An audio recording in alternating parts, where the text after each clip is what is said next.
Une note de renforcement de capacité. Le comité national de la ZLECAf a initié un atelier dénommé After Work des journalistes pour comprendre la zone de libre-échange continentale africaine. Un atelier qui avait pour but d'outiller les journalistes dans le but de cerner les enjeux et les opportunités économiques et financières de la ZLECAf. C'était en présence de nos reporters Philippe Zabo et Enoch Yao.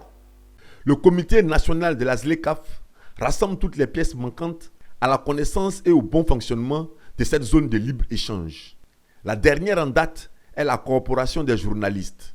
Un after-work a été organisé en leur faveur pour les instruire car le rôle de la presse est important à rappeler les autorités présentes à cet échange. Chers amis de la presse, mesdames et messieurs, votre rôle est essentiel car les médias sont au cœur de la diffusion de l'information.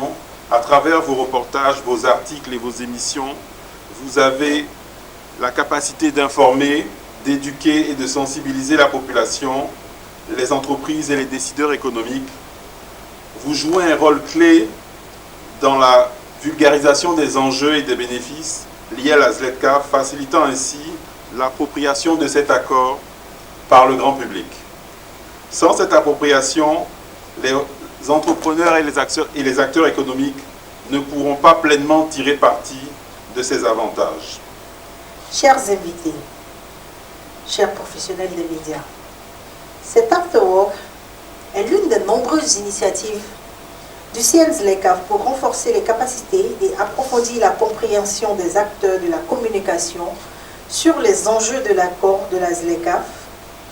Après 2 premières rencontres dédiées aux blogueurs ivoiriens, il était essentiel pour nous d'échanger aujourd'hui avec vous. Les nombreux médias présents à cet afterwork, avec à leur tête les dirigeants de certaines fêtières, ont trouvé cette cérémonie de renforcement des capacités opportune. Notre rôle, c'est d'informer. Et là, la ZLECAf nous donne l'opportunité de bien faire ce travail. Donc, ce dont il s'agit, c'est de s'entendre, c'est de se mettre d'accord sur de bonnes stratégies. La bonne stratégie pour que la communication puisse être bien faite. Et donc, à notre niveau, ce qui nous intéresse, c'est que le comité national nous apporte les informations qu'il faut et à nous de les relayer. On parle beaucoup de la ZLECAf et de toutes ces opportunités, et ces opportunités d'avoir resté coincées dans les bureaux de nos officiels si ces informations ne sont pas vulgarisées sur le terrain. On parle ici d'informations financières et économiques à l'attention des entreprises. Ce sont les entrepreneurs qui sauront qu'est-ce qui est en train de se passer en Côte d'Ivoire, quelle dynamique est en train d'être mise en place au Niger, pour savoir comment aller profiter de ces marchés-là.